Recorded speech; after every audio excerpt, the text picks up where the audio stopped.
I have to make something clear. Number one, I'm not a soil scientist, and I'm not a botanist. I'm just a guy who's been growing plants for a while, and I'm really interested in what's going on behind the scenes and what's going on in the ground. So some of the things that I say are not going to be exactly correct. Also, and I think that this is maybe even more important, scientists are not exactly clear on how all of this works either. Now, most of the things that you're going to get on the internet that talk about mycorrhizae fungi are going to be from people who believe that man has evolved over a course of millions of years.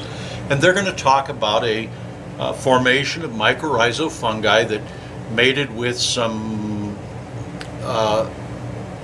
water plants, and they created this symbiotic relationship, and they made their way onto land. Well,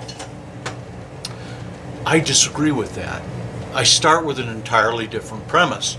And my premise is that there was an intelligent designer.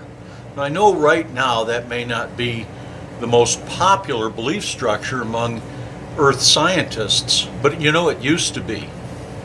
So as we talk about this, bear in mind that I believe in an intelligent creator. And so everything I'm about to say is a response to his wonderful and magnificent In today's program, design. I want to look down into the soil. What's going on? What are those living organisms? And I've talked about this a little bit in past videos. Talked about the existence of living organisms in the soil. But I haven't talked much about them. So, along with nematodes and earthworms and little caterpillars and crickets and roly-polies and crawly-wallies and all of that, you have two major groups: bacterias and funguses. Now, when we hear the word bacteria, we get all, ooh, I don't want any bacteria on my food. Well, tough, because bacteria is extremely important in the production of your food. So is fungus. Now, there are two different categories that I want to break bacteria and funguses into: saprocytic funguses and bacterias, and parasitic funguses and bacterias. Now, saprocytic is a word that means that it eats stuff that's already dead. It is what we often refer to as the decomposition bacteria, or a decomposing fungi.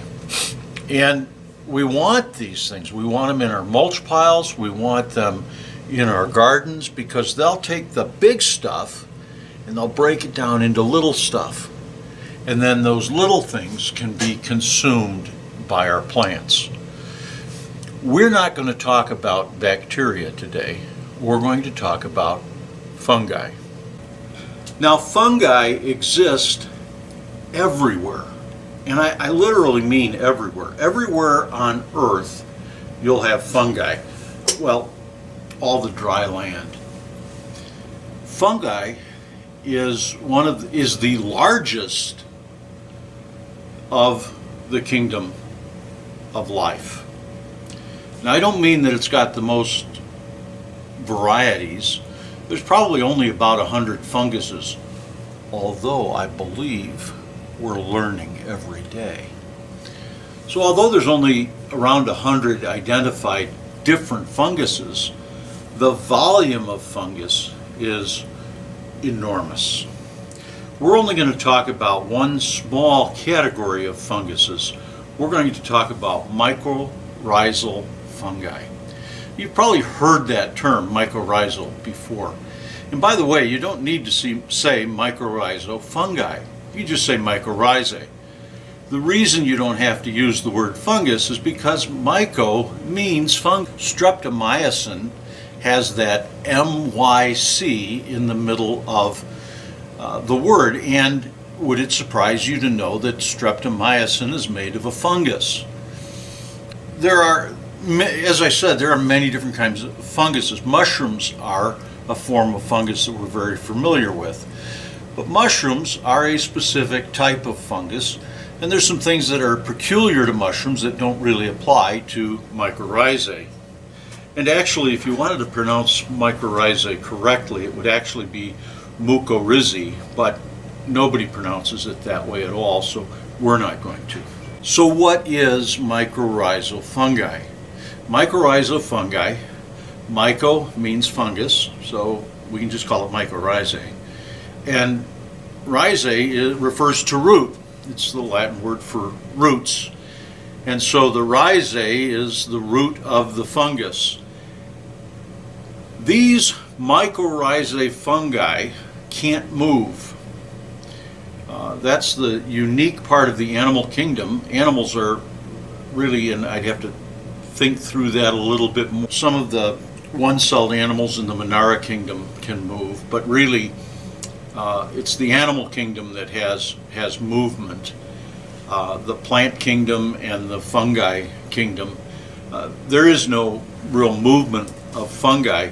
It moves by planting a new plant, planting a seed, or in the case of fungi, a spore, and that spore then reproduces and reproduces, and you get these huge long networks. Not only does one fungi keep reproducing, but they all intermingle and intertwine, and they create a web of these hyphae.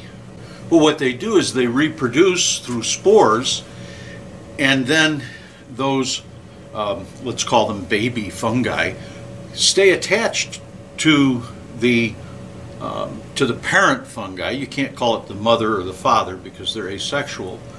And those fungi then reproduce and they create a web, and they stay connected. They grow from, each one grows from the parent mycorrhizae, and eventually you get to the plant root. Now, how does the fungi find the plant root? So while the mycorrhizae are reproducing in the soil, the seed begins to germinate. So when we put a seed into the ground, we water it, and that seed begins to swell, and eventually it cracks open. And the first thing to appear out of that seed is the radicle. The radicle is the embryonic root. The embryo will produce a root first. That root will begin to go down into the ground. We sometimes call this the taproot. But that root goes down into the ground, and the embryo then begins to form the cotyledons, and those cotyledons go up into the air, and they begin to photosynthesize. Now, in the meantime, the mycorrhizae is reproducing and reproducing and reproducing, looking for a host, or actually looking for many hosts. Once that plant develops its true leaves, it's able to put an exudant into the soil. And what that is it's a hormone that actually attracts the mycorrhizae. These are some spinach plants that I'm growing, and they're being grown in a growing media with no mycorrhizal fungi that I'm aware of. In fact, when I put the growing media into this container, I'm 100% sure it had no mycorrhizal fungi. It had been inoculated. That's the only way that they're allowed to ship that sort of stuff from one state to another. They want to kill all of the parasitic funguses, parasitic bacteria, all of the non-native bacterias. So when you get soil from a seed shop or whatever from your garden center, it's not going to have any mycorrhizae in it. But have no fear. Mycorrhizae fungi are part of the fungus kingdom, and one of the things about funguses, they reproduce asexually. They create a spore at the tip of their hyphae. The hyphae is that tube, really, it's a filament that they reach out with, and they form a spore at the end of that hyphae, and that creates another mycorrhizal fungi, another fungus. And so then that goes out and it creates another one, and so on and so forth, until you get this web. And actually they can produce more than one offspring, so one will go this way, one will go this way, one will go this way, one comes back, and it creates this big web of fungus. There are some scientists that believe that the mycorrhizae are all connected, and of course there's probably certain areas where that connection gets broken. But for example, so in a place like a national forest, you might have one organism. Now it's actually many fungi, but they communicate together and they work together as one organism. So they've done some testing where I'm not going to get into that. You can look up, if you want to hear all of the big lectures, you can look that up on the internet. I just want to give you the top part of this, or the low definition point of this. What do the mycorrhizae do once they connect to the plant? This is what's important. When you water your plants, your plant roots, remember that radical root that I said came out of the seed? Well, depending upon whether we're talking about a monocotyledon or a dicotyledon, that root is going to go down into the soil. It might go in different directions depending upon the plant. But that root cannot absorb moisture. It can't pick up moisture at all. The root is there to anchor the plant to the ground. The roots grow hyphae. Hyphae come off horizontally off of the roots, and those hyphae pick up nutrients from the soil and water from the soil. But if you think about it, the root structure of a plant isn't really big enough to get it where it needs to go. Now those hyphae are almost microscopic. In fact, I think in most plants they are microscopic. Mycorrhizae fungi is microscopic. You need 400 times magnification to look at mycorrhizae fungi. But that mycorrhizae fungi comes up and attaches to the plant, and it does it in a couple of ways depending upon the fungus. Some fungus just attaches to the hyphae. Other funguses, Arbuscular Mycorrhizae, actually invade the plant. They penetrate the epidermal level of that root, getting between the cells, and then they branch out inside the root of that plant, and they begin to make a nutrient exchange. So the plant will get phosphorus, copper, nickel, other immobile nutrients that are in the soil. They will come primarily through the Arbuscular Mycorrhizae, or the mycorrhizae that attach to the hyphae.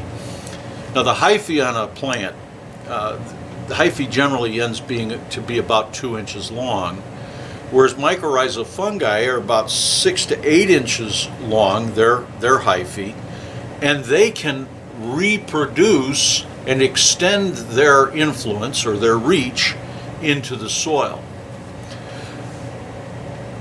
Now, although those Arbuscular mycorrhizae seem to be parasitic in that they invade the plant's root, they're actually a welcome part of the plant's root. In fact, the arbuscles on the root are there so that the Arbuscular mycorrhizae are able to enter into that root. Now, this isn't a one-way street. It isn't just this, for no other reason, this mycorrhizae decides, well, let's send some phosphate to a plant. Let's bring a little bit of iron and some copper. Let's send that up to the plant, and oh, that plant seems a little dry, let's send some water up to the plant. That's really not how it works. How it actually works is when the mycorrhizae attach to the plant, they said, we want carbon. See, one of the things about plants that is unique in the kingdom of life, when God created life, He created a lot of symbiotic relationships.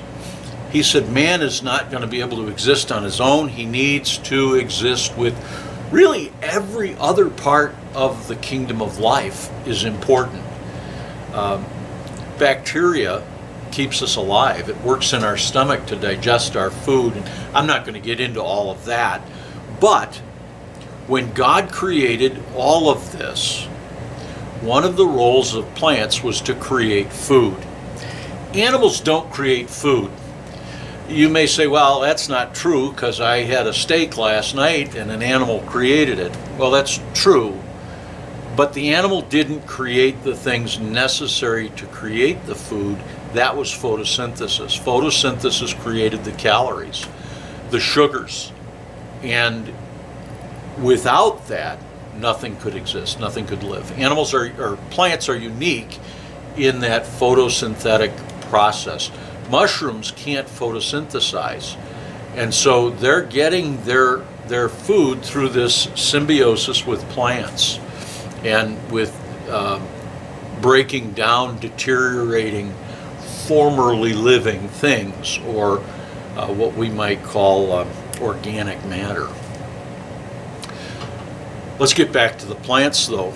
The plants create sugars in their leaves which they turn into glycerins, and those go down through the phloem into the plant, and then it goes throughout the plant. It drops down through the phloem, and some of the leaves take it as they're developing, and the roots, of course, take it, and the fruits and the flowers take those sugars. But the plant also provides sugars to the mycorrhiza fungi. And the mycorrhiza fungi do take the sugars, and in exchange they give the plant, mostly it's phosphorus that the mycorrhiza are giving the plant. Nitrogen and potassium and sulfur and calcium, and I'm missing one, magnesium, they're all soluble in water. That's why when you open the faucet of a house that's got a well, you can smell that magnesium, or you can smell the sulfur. But so the plant doesn't need the mycorrhizae to bring it potassium or nitrogen, but it does. Phosphate needs to be picked up and brought to the plant, and some of these heavier minerals need to be decomposed and brought to the plant in a way that the plant can use it. You've heard of the cation exchange rate, and maybe someday we'll get into what cation exchange is. But in the process of feeding the plant, the Mycorrhizae fungi also gets carbons in the form of sugar. That's what keeps the Mycorrhizae fungi alive. When the mycorrhizae die, it feeds the soil, and the soil becomes carbon rich, and carbon rich soil is that good black planting soil that we like to have because it supports a lot of things. So that's what mycorrhizae are. They're fungus, and what they do, they attach to the plant and they bring the plant phosphorus, and the plant gives the mycorrhizae sugars. Now there's more to it than that. It's a lot more complicated than that.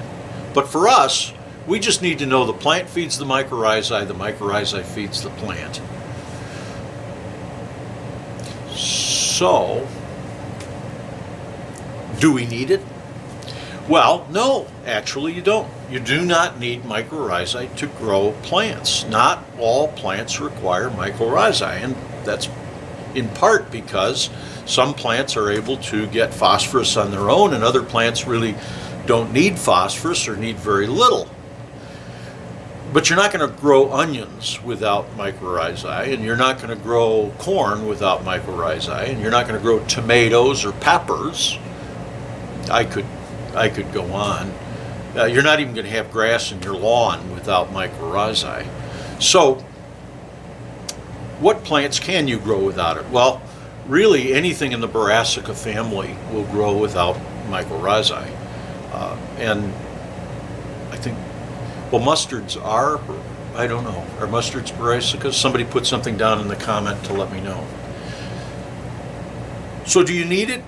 No. Do you want it? Well, yeah, if you're going to grow anything besides cabbage, yeah, you're going to need it. Cabbage and broccoli and all of those things. Kohlrabi, one of my favorites.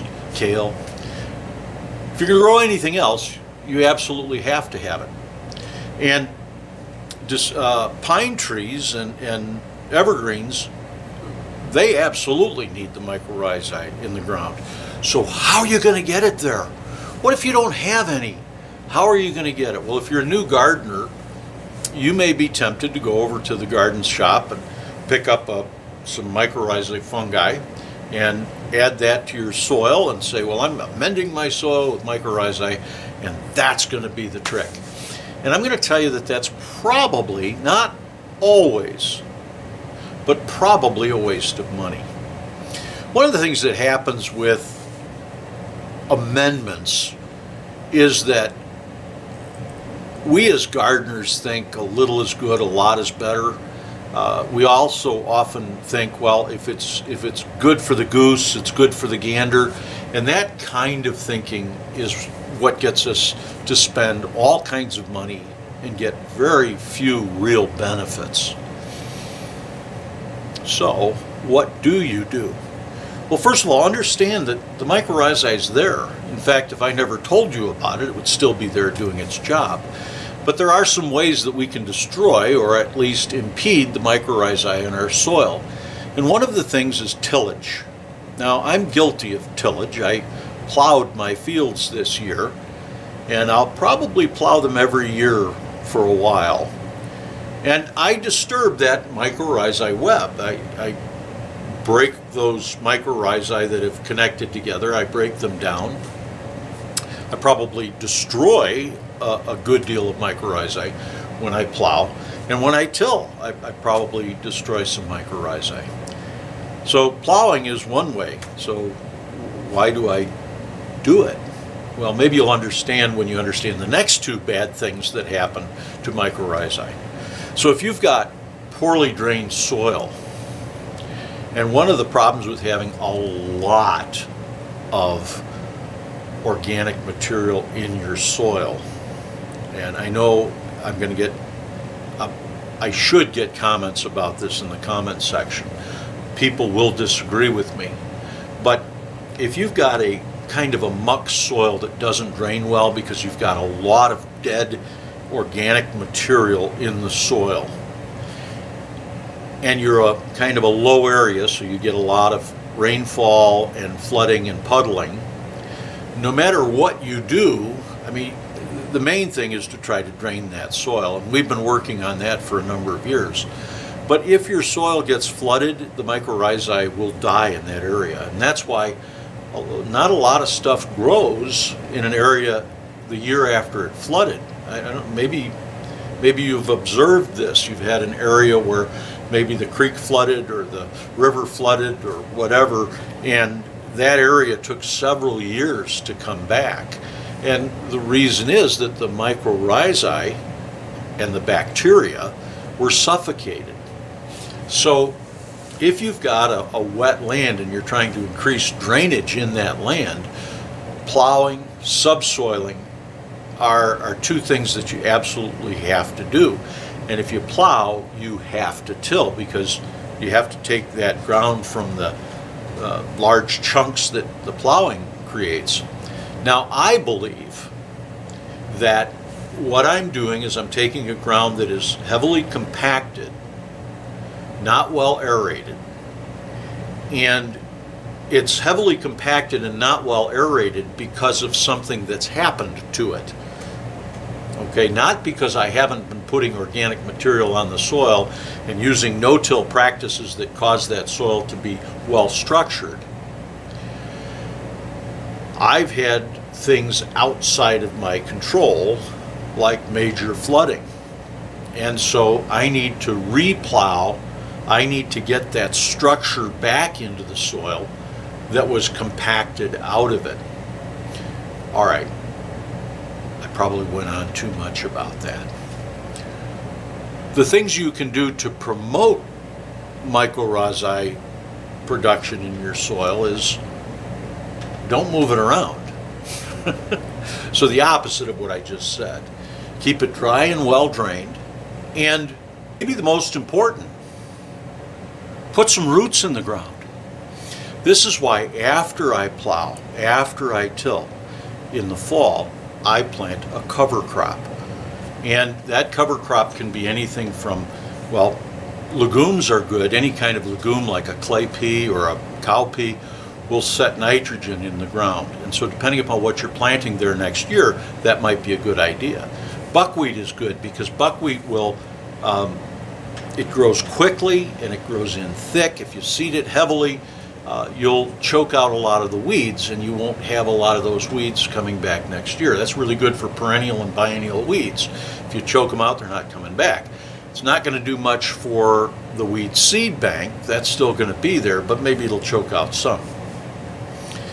The other, and this is if you're thinking about trying to grow your mycorrhizae in the soil, flax.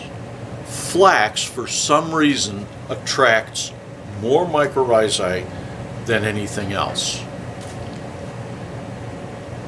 So really what you want to do is you want to keep the ground well aerated. You want to keep an open structure in the ground so that you've got water and air can get down inside there, because the mycorrhizae need the air.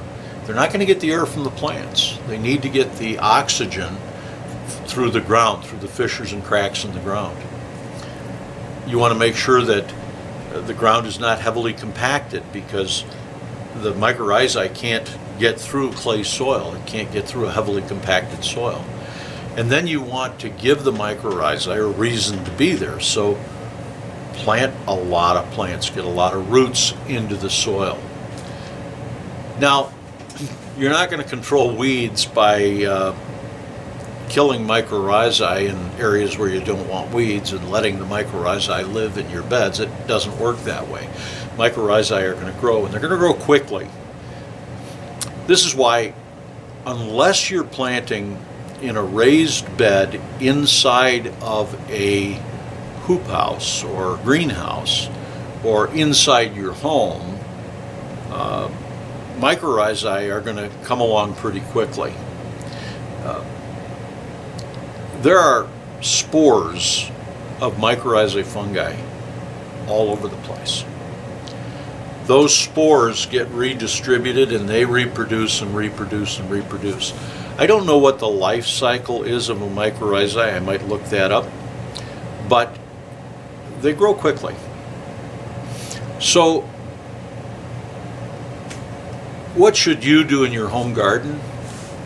Well, if you've listened to this video up until this point, you're probably hoping I'm going to say, buy this amendment or buy that amendment, and I'm not going to. What I'm going to tell you is just keep doing the things that you're doing. Plant into the soil, get a lot of it going.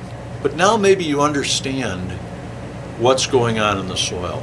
If you're growing in potted plants or if you're growing in raised beds, it'll take a little while longer for that mycorrhizae fungi to get there, but it will get there. And if you're using well water, there's probably fungi in the water that you're using.